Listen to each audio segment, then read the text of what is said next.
Today, we would love to welcome back the listeners to the podcast with big arms and big hearts. Time has passed, reflections process, ultimately resulting in changes on a wide scale. We present today's bonus episode to offer reconnection and the space to extend yourself that necessary grace to be at ease and find comfort in conversation. Get ready, y'all. We are back with Just a Dash Season 2. DJ, play that track. Wait, is this thing on? Can y'all hear me? Okay, here we go. Woo! Just a dash. Just a dash.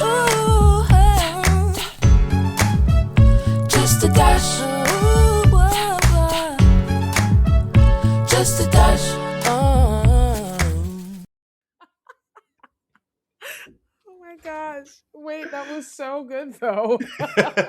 Why did that feel like an episode of NPR and then it kind of shifted into Z100? Like that was Stop. the vibe. Listen, as a You were kid, I giving. straight up told myself, like, I wanted to be a ZJ. Like, I A knew, listen, ZJ. I could have been on that cast. Shout out to Z100 though, because they did give me like a really great opportunity. I wanna, what was it?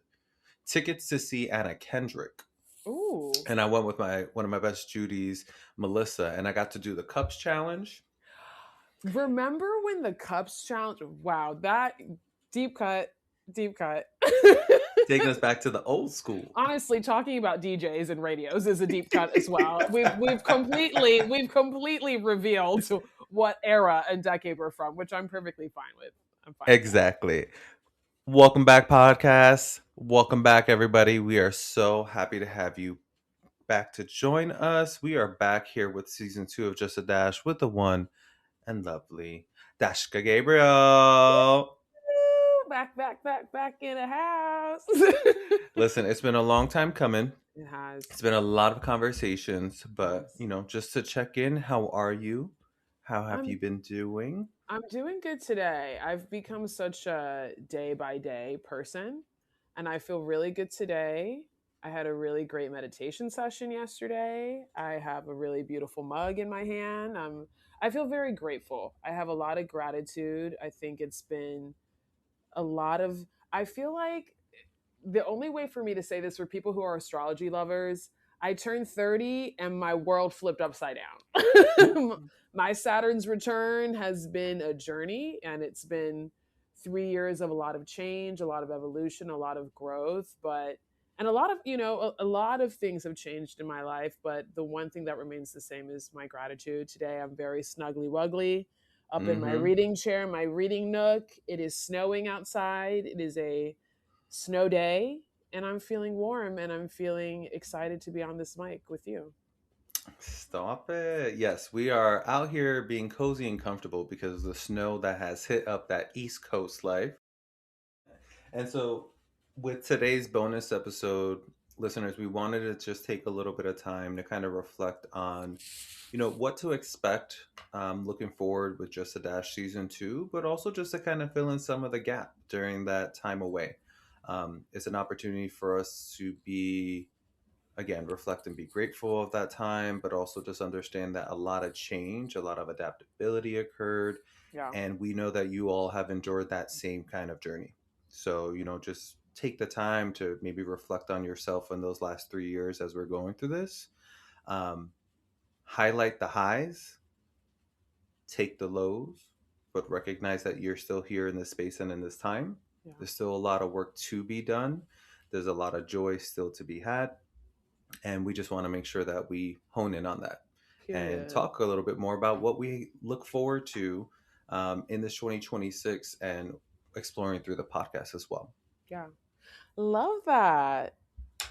We have to talk about, before we even jump into it though, I think I want to highlight and give you your flowers, because one of the biggest changes from the first season of Just a Dash, I was so new to podcasting. I was so new to the world of putting my voice out, and I was so protective of it. And I think a lot of people can relate to this. When you're working on a project, sometimes you keep it so close to your chest. and you don't know the best way to involve people or to allow support to find you. And that's going to be very different with season 2 of Just a Dash, because I have a co-producer who goes by the name of Jonathan Paul Martinez, whom I call JP, who is currently interviewing me. So I just want to shout you out, because I feel like you are the person who always supports your friends in the projects that they care about, but you are also brilliant, not only with writing and just analyzing different topics and whatnot, but bringing the heart into things. And it's just been a real pleasure already working with you for this season. So I'm excited to have the support. I think it's what has allowed me to be able to envision and see the possibility of returning to the microphone. So thank you. Shout out to you. Thank you. Again, I appreciate all the flowers.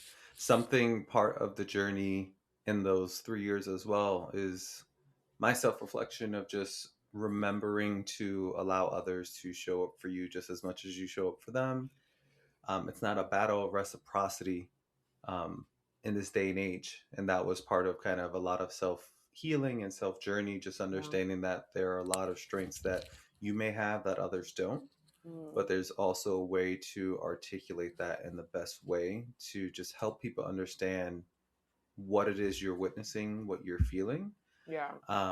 and working on accepting a lot of that stuff. Because yes, I have a big personality. I love the mic, especially at karaoke. Look at how you said that. I But love the mic. I love the mic. The mic loves me. But I also do love the creativity behind the scenes and being able to help folks really bring to life their visions, but also challenge respectfully, what you're trying to create. What is the effort value behind it? What Yeah. are the goals that you have for it? And I think we definitely worked a lot of that behind the scenes, just talking about season 2 and having an Yeah. opportunity to really think about where's the podcast now. So just taking that into consideration, Yeah.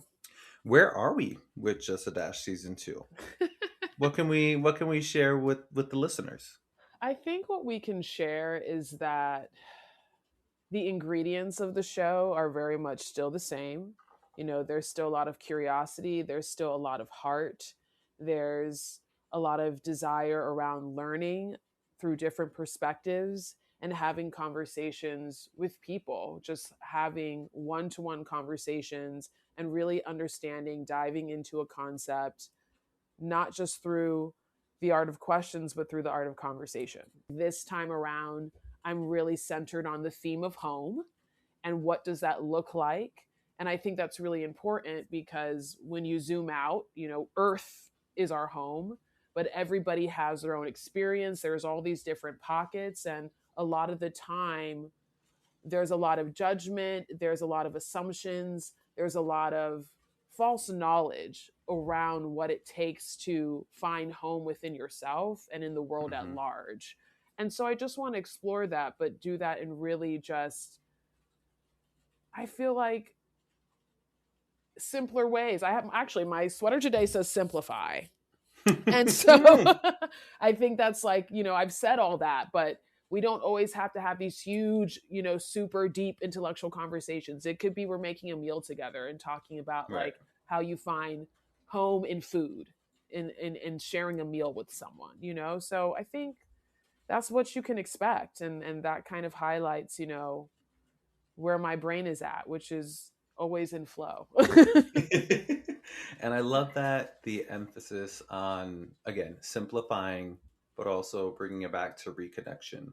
Again, we think about the peak during COVID, and that lack of connection at times, and feeling the effort that had to be put in to still feel connected to certain relationships, oneself. And now that we have entered kind of this post COVID era, where, again, still an active thing. So definitely something to keep mind of for everyone. But how do you re-engage with a life and a society that is more engaging now, Yeah. and has allowed for those spaces to reopen?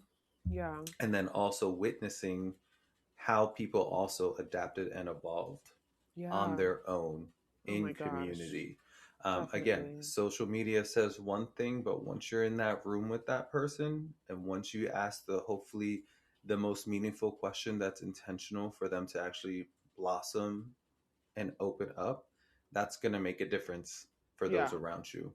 a hundred Just percent. allowing people to be reminded of what your presence sometimes can be, Yeah, for making them feel comfortable and be. I think that's a really great, just talking point. I want to take some time to talk a little bit about just some of the changes in your life yeah, recently that have just influenced a lot of how you are carrying yourself into this new year, but then also how that is, carrying itself into the podcast this season. I think before we had, a moment where, the theme was, it was swell and I wish you well. yeah. So let's jump into that a little Let's bit. unpack that. Oh my gosh. Okay, we getting into it. I think. Well, I'll say it this way. I had this thought like at the top of last year, I believe, where I thought to myself, I life is always just full of curveballs, like just things that you don't expect. I think that's kind of like the crux and the beauty of life in a lot of ways. And one of those things for me was that I did not imagine that in my 30s, I would be creating, finding, and nurturing new friendships. I think a lot of the time, like we're under the impression that the people who maybe from childhood or high school or even college, like those relationships are for life or they will be for an expedient, not expedient, but just for a long amount of time. And I think something that a lot of people are experiencing is that we're no longer feeling the need to hold on to relationships out of obligation. We're no longer feeling the need to hold on to relationships that don't serve us or where we don't find that other people are evolving. And so, in many ways, I had just so many, and I do consider them losses personally. Like, I think loss comes in many forms. And I don't think it always requires an actual person to transition from living. Sure. So, I think in the last 3 years, I just went through a lot of spaces of growth in myself and evolving in myself and really having to question, like, do the values of this person and myself still align?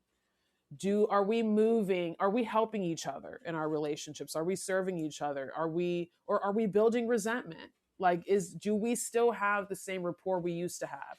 And if we don't, why is that? And if we don't, can we work on it? And if we don't, what comes of that? And I found myself in positions where some of those relationships I was able to evolve in, and some of those we weren't. And you wish someone well. It was swell, I wish you well. That was a big shift for me, where a Mhm. lot of friendships I had had since I was 17, I no longer had. I was becoming closer to people whom, after living 13 years in New York, finally opening up to the people around me and realizing, oh, like these are nurturing me more. These are nourishing to me, these relationships. And so that has influenced so much of how I take care of myself, how I allow others to take care of me. And I think the last piece of that really cemented that for me was I did go through a pretty large physical loss. 2 years ago, I lost my mom really unexpectedly.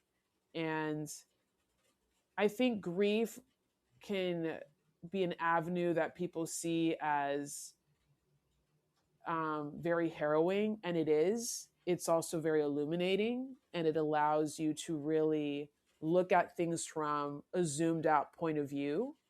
It Mhm. allows you to forgive more, to have compassion more, and it also allows you to be selfless without being blind.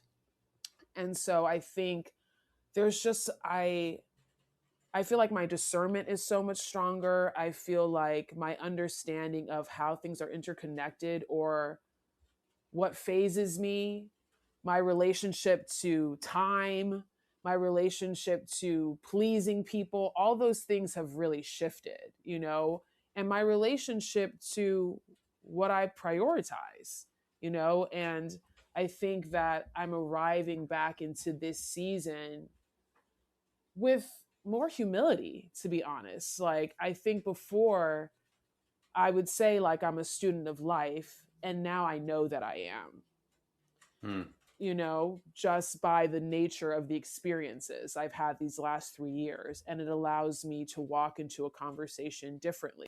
right. And it's always a great feeling to know when you've reached the point of being able to live in the presence Yeah. and being able to show people who you are, and have that be perceived accurately. Yeah.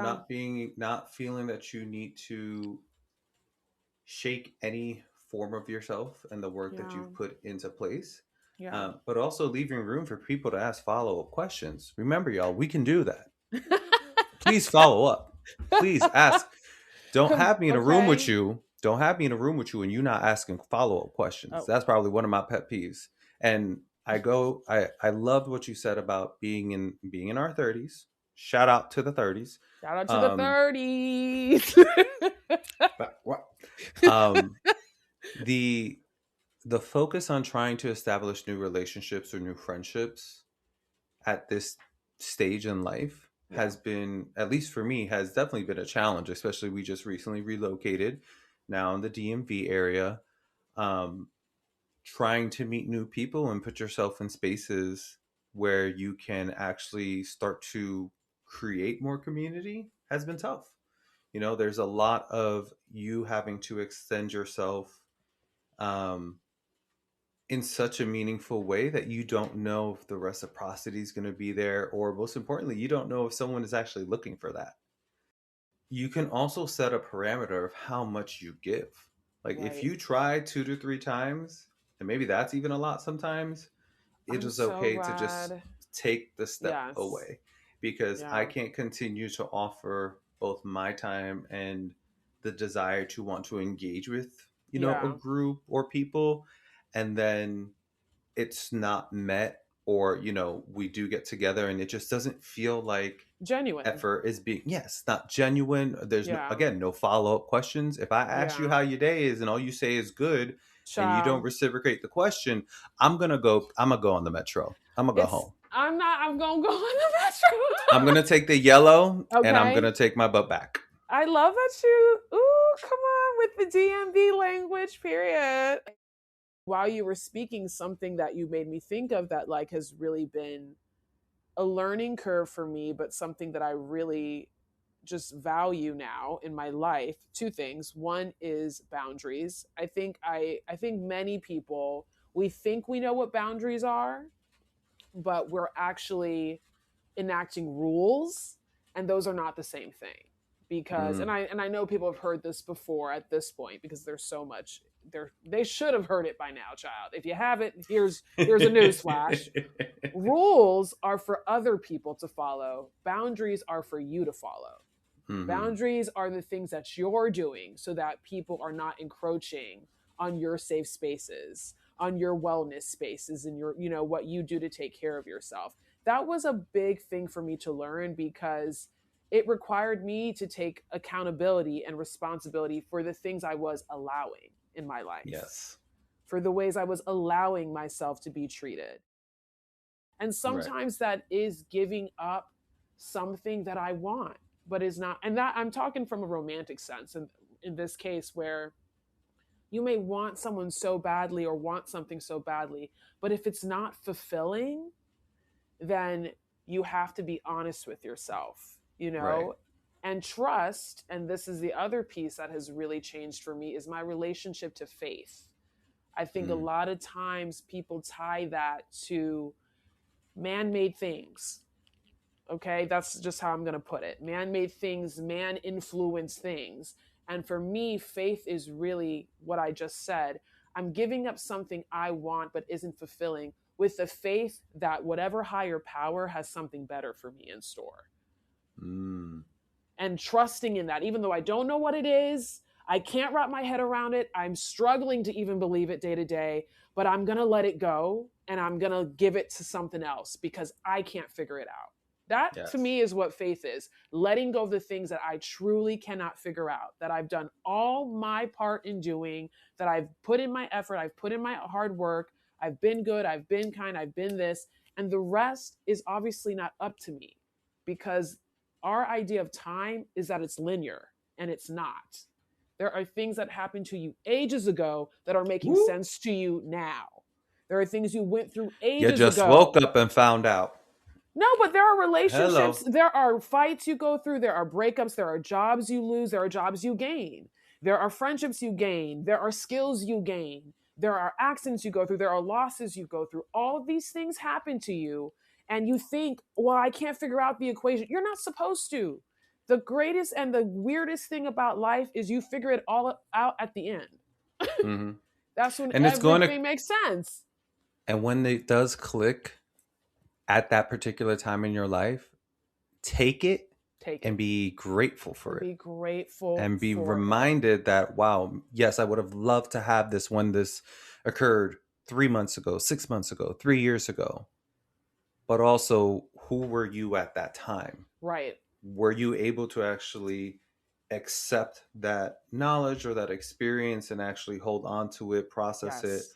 And, I think that a Integrate it. big thing with boundaries as well, first of all, we understand healthcare premiums are very high going into 2026, but I do just want to share with everyone, do take care of your mental health. Do Do take prioritize care. that. It Yes. will mean the world to you, not to anybody else. It will mean the world to you to know that Hate you that. spent the quality time to get these things processed in a capacity and in a space that is meaningful for you. But also with that, Dashka, I really want to take an opportunity to introduce the listeners to our next section, Mirror Mirror. So, for listeners, Mirror Mirror is an opportunity that we're going to just focus in on some high key themes that we've had a chance to reflect on, think about um, over the past couple of years, and what we want to bring kind of carrying into 2026. But also, hopefully, as you're listening, maybe you have a little notepad, maybe you have a notes, or maybe you're just thinking out loud. What are some of those that resonate with you? What have you been proud of that you've kind of set the bar for yourself or you set the boundary? And what have you learned about that time away as well? So, the first one I wanted to bring to light is creative joy now lives in rhythm, not output. Yeah. Tell me more. Oh my God, I love that so much. Um, I think, and this applies to just about anything creative that I work on. I'll just say that, like, I am a pretty eclectic person creatively. I always need to be doing something artistic, whether it's painting, whether it's writing, even music. I always want to be involved in something creatively.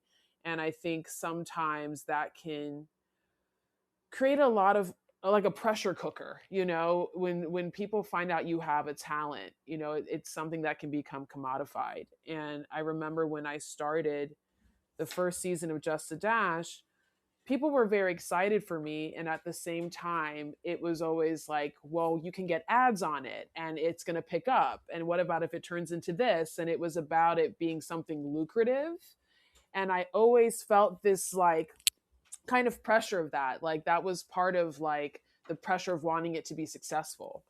And sometimes, like, for me creatively, it's like I just want to do something because it makes me feel good, because it's fun.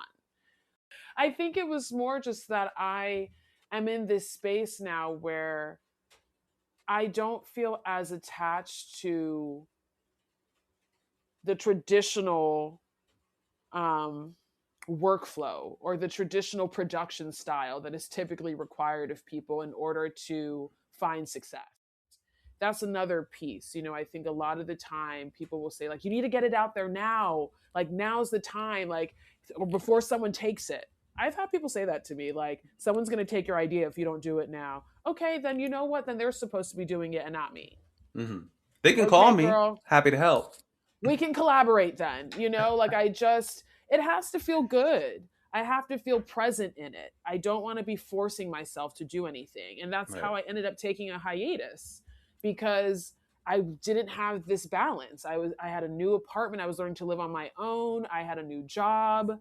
I felt so overwhelmed, and it didn't feel like fun. It didn't feel fulfilling. It didn't feel like I was actually nurturing myself as much as I was just trying to please, this What felt like concept the of masses. success. Right. Yeah, which was not, girl. But let's be real. We've been Like, so honest with ourselves. Listen, we are not yeah, here for the fame. We are here just to be creative and have a good time. yeah. Knowing that you And can explore listen, that. it's exciting to have listeners. It's exciting to have people who care about how I think, who want to hear my voice. I'm not going to sit here and pretend I don't listen, my Mercury is in Leo, which means I like to talk and I enjoy being in the spotlight from time to time. So I enjoy that. I'm not going to say that's not a part of it for me, but I think that I am finding fulfillment from my creative endeavors in a way that puts me first, and I don't think that I've ever done that before, and that's also really exciting. It's very grounding. Mm-hmm. I don't know where my Mercury is, but it's got me twirling. That I'm screaming. wherever It's that may true. be. Well, with that, I wanted to just summarizing kind of that creative joy. I know that you shared with me that you wanted to make work that's beautiful and then return to your life, not Yeah, disappear inside the work itself. And I think that yeah, is, I just wanted to share that with everyone too, because I feel like that is a very common thing that we may all be exploring um, as we think about what brings us joy. And sometimes maybe we may do sometimes like a part-time job, and it's a little bit more yeah, exciting than our typical 9 to 5, because maybe you're working at like a local yeah, bookstore, or you're just yeah, working as a bartender or something. And just like you want social connection and interaction, but not all that responsibility of your day to day. And just knowing that yes. there's a dichotomy from that way of life, and just knowing that you Hmm. can really experience that so well. Yeah. The next one I wanted to bring up is home was always relational for me. Now it's selective. And Ooh. before you jump into that, I want to just give a little bit of how you described it for yourself. Um, Access is earned through safety, care, and mutual respect, especially in the wake of grief. Yes. Yes. Oof. Yeah.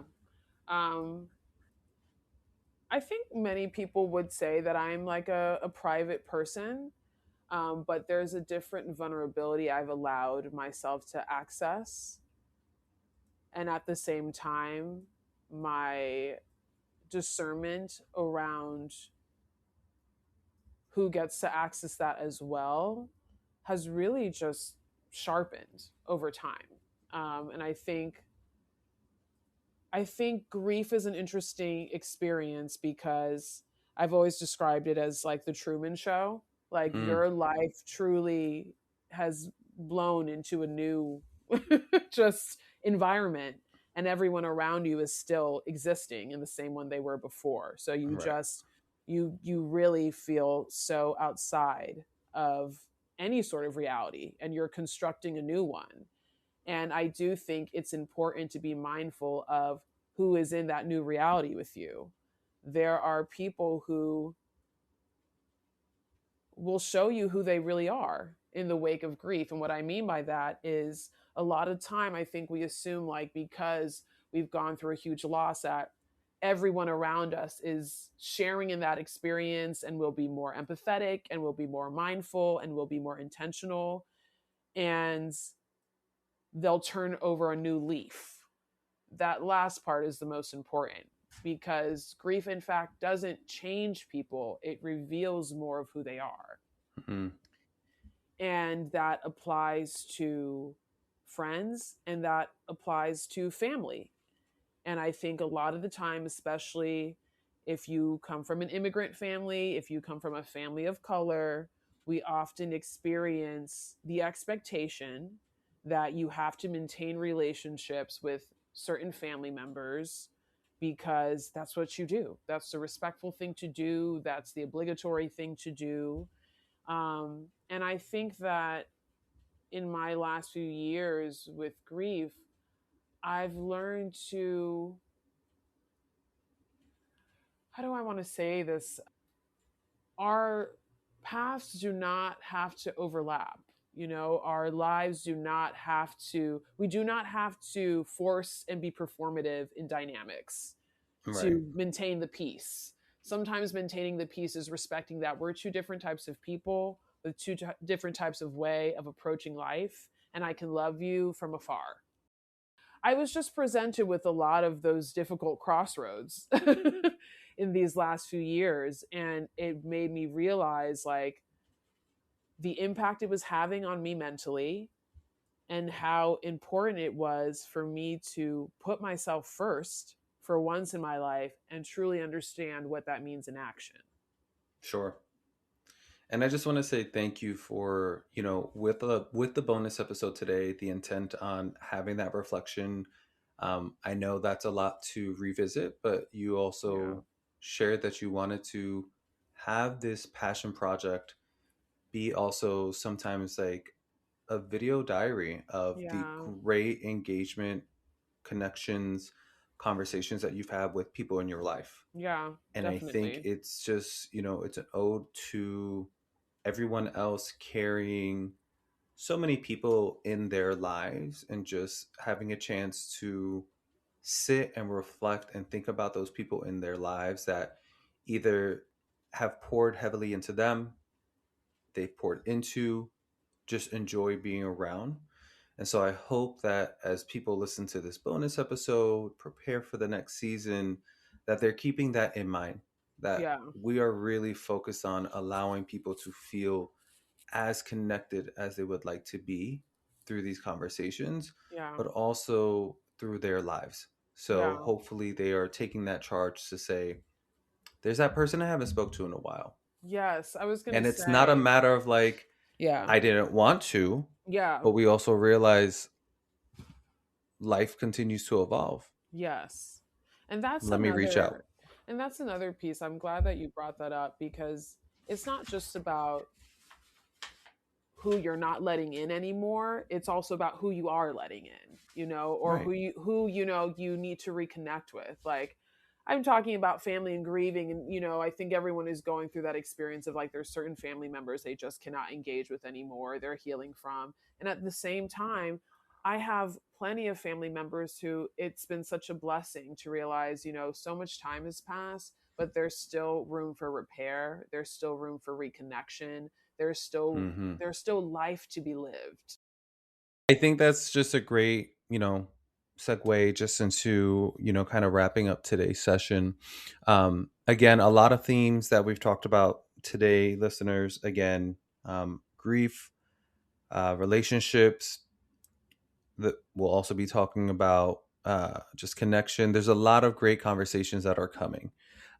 We've thrown a little bit of tidbits or some, Here and there. surprises here and there into the conversation. So maybe listen back to this episode when we prepare to release that first episode in the coming weeks.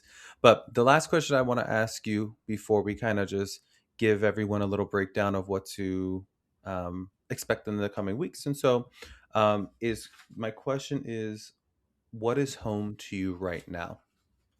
I think home is family. And I think, particularly in the last few years, that has become so far profound for me in terms of what that means. Um, it's not just biological family, it's also friends. I think that when I think of the word home, like the image that comes to my mind is literally on the couch with friends, grubbing on food, everyone doing their own thing, but then randomly 20 minutes later, everyone getting into an exciting conversation together, and then watching a show, and then going back home and having some tea and turning on my candles and incense. Like home is a feeling.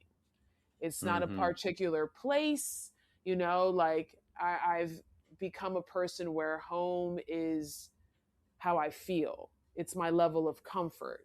It's my ability to be vulnerable. It's my ability to be a goof, to be a clown, to be myself. Home is something you cultivate with other people. So I would say home is family, home is connection, and home is the culture of a Cancer. Ooh. That's what we do best, baby.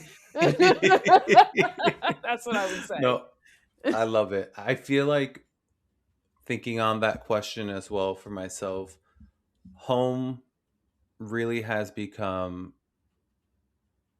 again, it's a lot of like that sensualness of just like, what do I feel? For me, it's a, when I'm stressed, having my partner grab my shoulder and just like put a little bit of Yeah. pressure and just be like, I sense it, I feel it. Yeah. Ooh, Let me intimacy. let me help you reel it in. It's also me being able to Not reel it's it in. also reel it in, in the meaningful way, Yeah. allow yourself to like release that I love that and know that it's it's going to be okay. sensory for you. That's so I love that it's like just a squeeze on the shoulder, you know. It's a touch of the hands. Yes, It's a it's peck on that the having that forehead. presence. I'm adding to it, baby. You out here. It's the cracking of the fingers. Yeah. It's the release of the knee. It's the pull of the arm. But I think, recently too, it's been, I used to be such a huge extrovert, and then after COVID, there was a lot of coming to terms with like, what does it mean to be at home, Yeah. and sometimes exploring what it means to be introverted and realizing like I had plenty of introverted tendencies, Yeah. but clearly one was overpowering than the other. Yeah. And then now having the chance to experience it, I'm like, I will just walk myself down to the basement and watch TV and just be like, that's me. That's me Yeah. right there.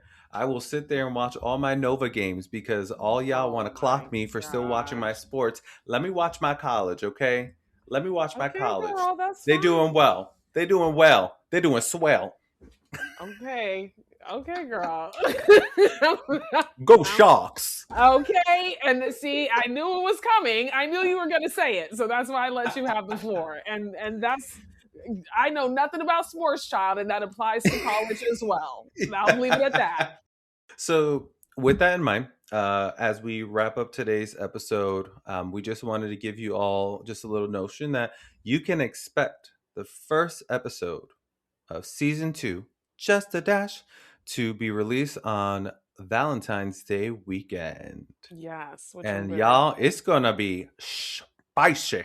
It is going to be spicy. It's a spicy topic. I'm not telling anybody what it is. I was about to say, I was like, do we give them a hint? I feel like we kind of did it already. So y'all could just re-listen to the episode and listen closely. Yeah, there's a couple of Easter eggs that you will hear in this episode that really showcase what upcoming episodes will be about. I'll say that. I'm really excited for this first episode and this first guest because I'll say this. I think that the topic we explore is from a really unexpected and refreshing angle. And I had a chance to listen to it, y'all. She's right. So with that, everyone, enjoy your day. Enjoy the weekend. Be safe. Have fun. Hug yourself. Hug those around you. And just remember, just a dash. Oh my gosh. Period.